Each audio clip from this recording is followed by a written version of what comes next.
everybody, and welcome back to the Girly Girl Bookworm. So today I have what feels like a massive book haul, because it probably is.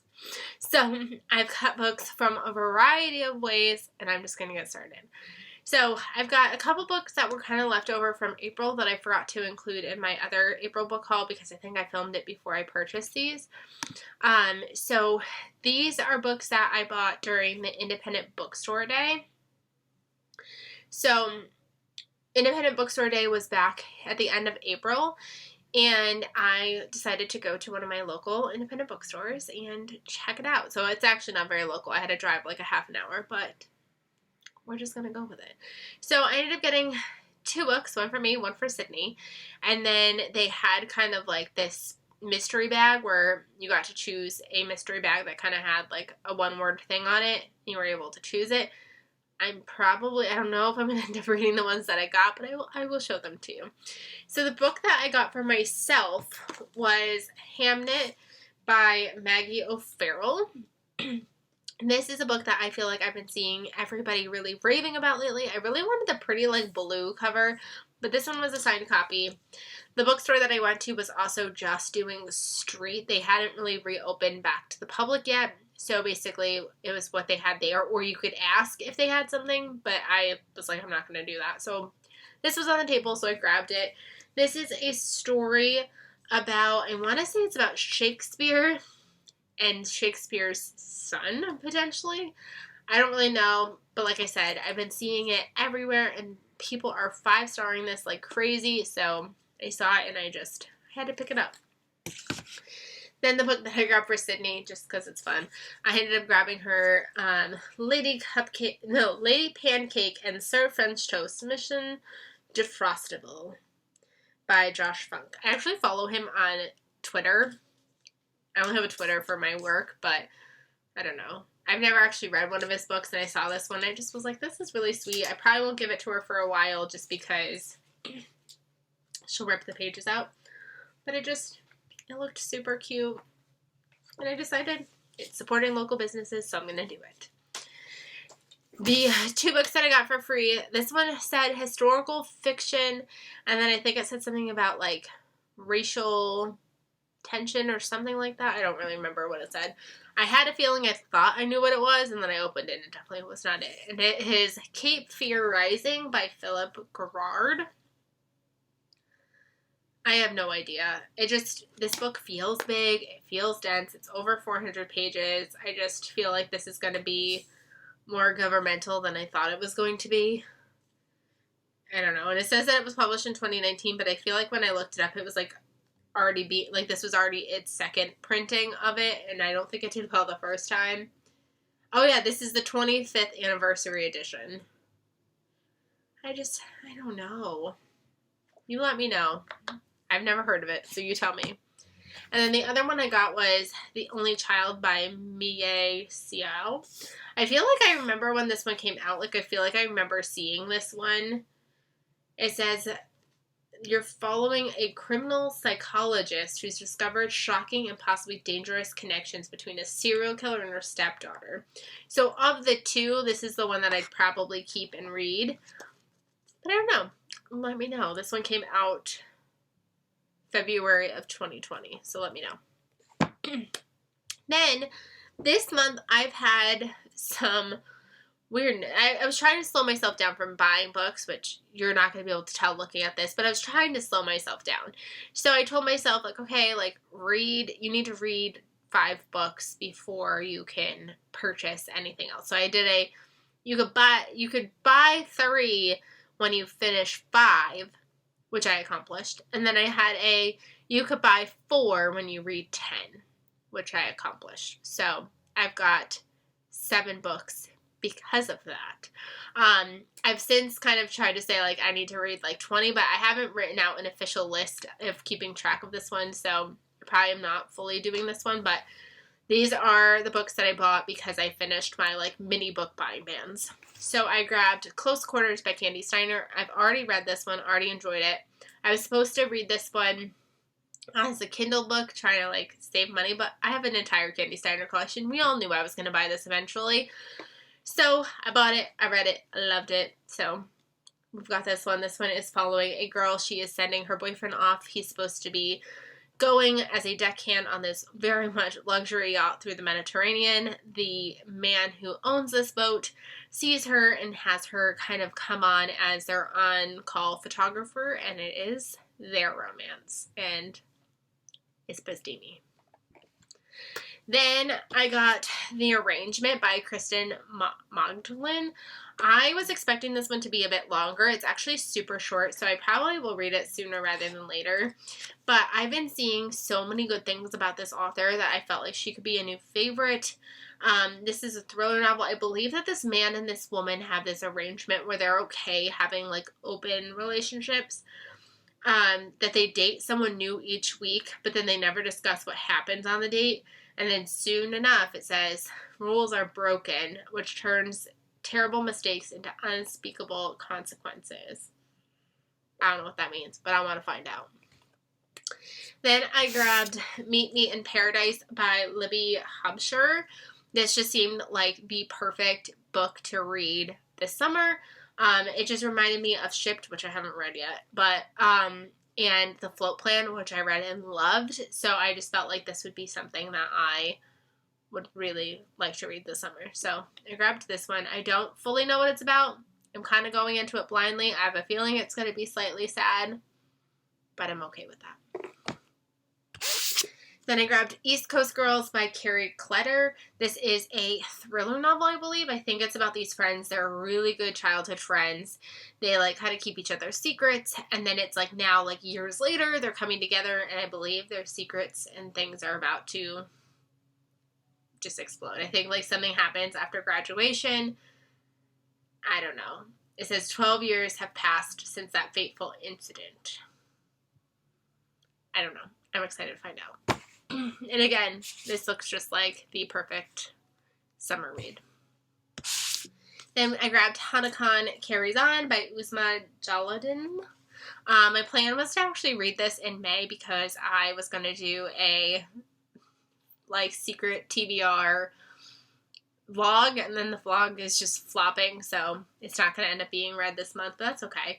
This woman is trying to juggle her job of being kind of this like radio podcast personality and helping her family's poutine business, where they're a halal restaurant, and all of a sudden this new kind of halal restaurant opens up and it ends up kind of becoming this huge rivalry, and I think there's some romance in here. It sounds amazing. There's food involved. Sign me up. Then we've got The Happiest Girl in the World by Elena Dillon. I'm really, really excited about this one. I think I'm going to be buddy reading this one with Kendra in June. This one has to do with the with gymnasts, which I love. Sign me up. I believe that there's stuff about the Olympics and things in here, and I love that world, and I'm really excited to read this one. And then the last one I bought with this book buying deal is Dial A for Aunties by Jessie Q. Santano. This one sounds so much fun. This is actually going to be officially Kendra and my buddy read for the month of June. If you are interested in joining our discussion, it'll probably be the end of June. Let me know. I can put you in our Instagram chat. This woman goes on this like blind date with the guy, and then she like accidentally kills him, so she like has to call her aunts to like kind of help her, and they end up putting him in this like freezer, which accidentally gets shipped off to this wedding that their family is planning, and they have to like throw this wedding, and there's this dead body potentially there. It just sounds like so much fun. I'm really, really excited to get to this one. It just sounds perfect for June. Then, oh my gosh, I still have a whole nother stack. This one was supposed to be put in my April book haul as well, but for some reason it was actually sitting behind me and I forgot to grab it for the video. So I bought Accidentally Engaged by Farah Haran back in April, and just like I said, it just magically didn't end up in my book haul by accident. I think this has to do with baking and romance. Again, you know me and foodie books. I need all of them.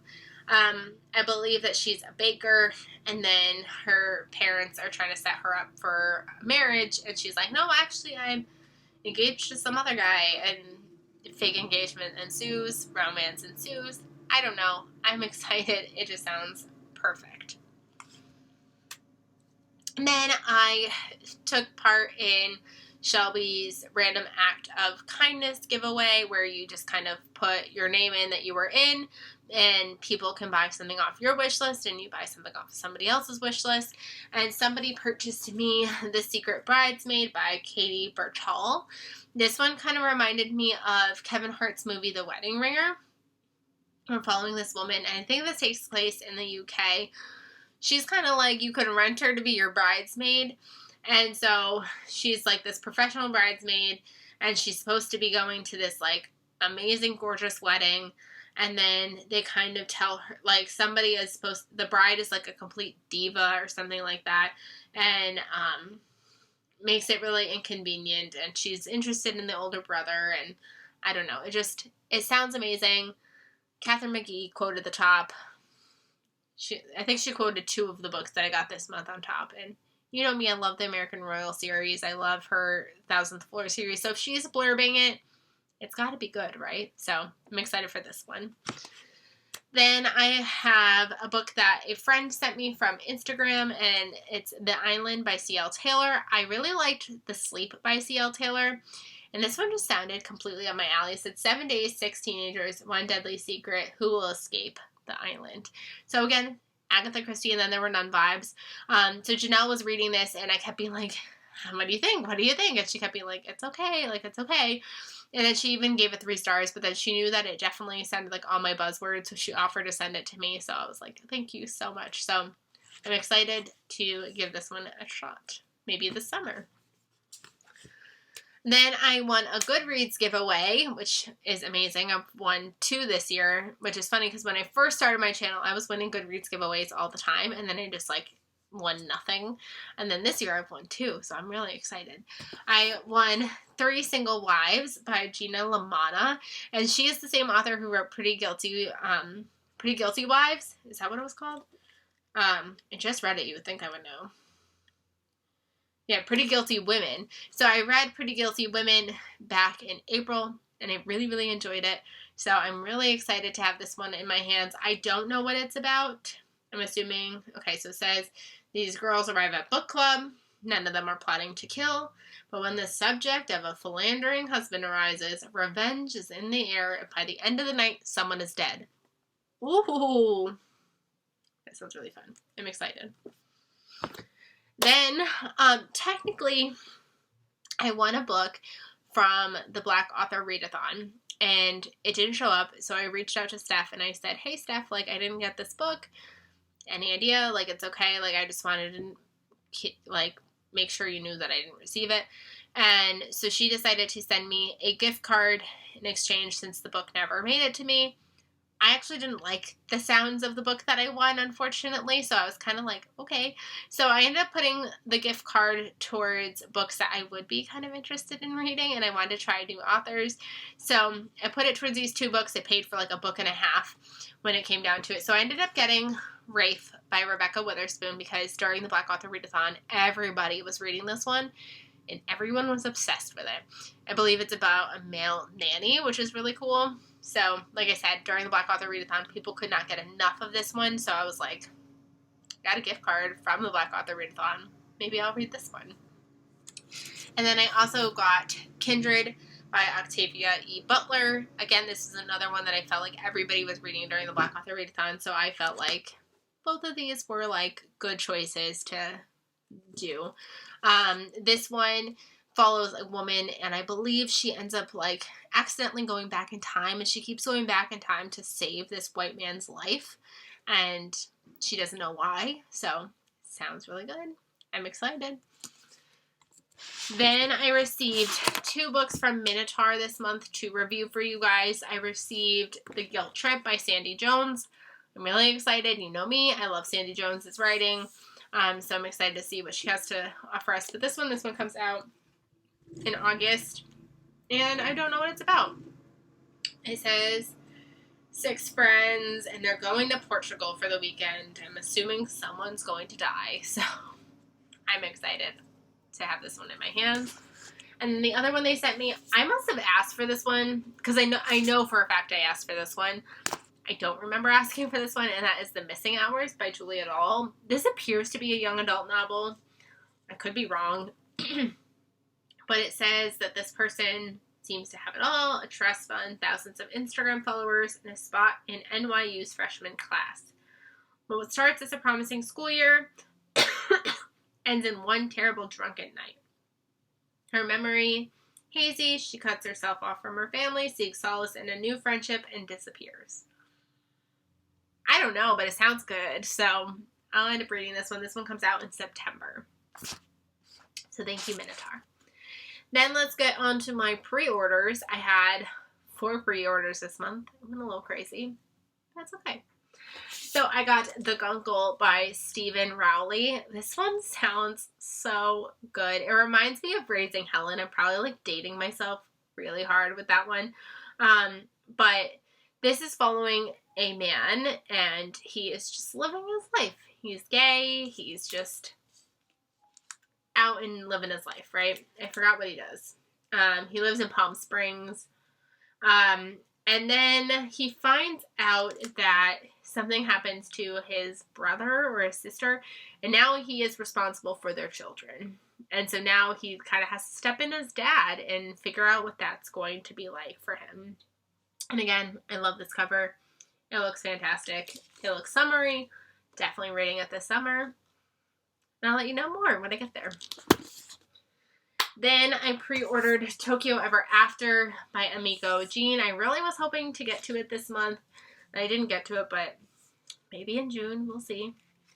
I heard that this is kind of compared to Crazy Rich Asians and The Princess Diaries. We're following a young girl who doesn't actually realize that her father is like the Prince of Tokyo or something, which then makes her royalty. And she's got to figure out what that means for her life. It just looks like fun. It looks cute. Again, this is the other book that Katharine McGee quoted on the top. So I'm excited for it. I've already read this one, and that is A Special Place for Women by Laura Hankin. I really liked Happy and You Know It, so when I knew she was coming out with a new book, I immediately jumped on and pre-ordered this one. This one's a little bit different. We're following a girl who is her mother has recently passed away. She's in the middle of losing her job. She's a journalist. And she thinks that she might have found a way into a new job and a new, thing to write about. There's, this secret women's society that kind of has been, rumored to exist. And she thinks that she has an in to this inner society. And so she figures if she gets in, she'll be able to expose them and write, this crazy article about them. I thought it was fun. Really good read. I liked her first book better, but still highly recommend you check it out. Then I pre-ordered Luck of the Titanic by Stacey Lee. Just recently read The Downstairs Girl and really enjoyed it. This is about a girl, and I believe she sneaks her way onto the Titanic. Or no, she's got a ticket to the Titanic, but then Chinese people are not allowed in America, so then she sneaks her way onto it to try to prove that she should go to America. I think she's also a circus performer. And so she's just trying to keep her head down and figure out how she's going to get to America. And then obviously we know what happens to the Titanic. So I'm excited to read this one. I've got 3 books from Book of the Month. One I've already read, so I'm super proud of myself with that. And the other 2 I think are going to be perfect summer reads. We've got The Last Summer at the Golden Hotel by Alyssa Friedland. I was so excited. I almost came this close to pre-ordering this one, and then it ended up becoming an extra, one of those add-ons that weren't one of the main 5 but were listed as an add-on, and I shrieked so loud. I was so excited that this was there. I've heard this compared to Dirty Dancing. If you didn't know me, I grew up on Dirty Dancing, so I'm so excited to read this one. So this is either happening in June or July. I don't know when, but it's happening. Then I've got The Last Thing He Told Me by Laura Dave. I really enjoy Laura Dave's books. This is probably going to be my 4th book, I think, that I've read by her once I read it. I've seen this getting 5-star reviews. People are loving this one. So that makes me really excited because I've already liked her books to begin with. I think all of her books, I've given 4 stars, 4.5 stars too. And so because people are saying this one's amazing, I'm really excited. I believe that her husband leaves her a note that says, like, look after her, and she knows who he's talking about, and then he, like, disappears. So, I don't know. I need to know more. And then the last book I have is a book that I've already read as well, and that is Miracle Creek by Angie Kim. This one came out back a long time ago, April 2019. And I recently just made it a choice because I've been seeing it everywhere and people are raving about it, and I have to agree because I ended up giving it 5 stars. This one is phenomenal. We are following this family. They own this, like, I don't know how to describe it. They call it, like, it's a submarine tank that is in someone's barn, and they, like, can, like, deal with, like, the oxygen levels, and people go in there and they kind of, it helps with autism, it helps with, like, other different things. Like, it's more like of a holistic approach to helping things. And one day this submarine area just, like, explodes, it's on fire, and you're actually following the legal trial of who they think potentially set fire to this. And it's following multiple perspectives throughout the trial, and I just found it to be really, really good. So highly recommend that you check this one out. So those are all the books I bought in May. Hopefully I'll slow down in June because that was insane. So yeah, let me know if you've read any of these books. Let me know down below, and I will see you guys really, really soon. Bye, everybody.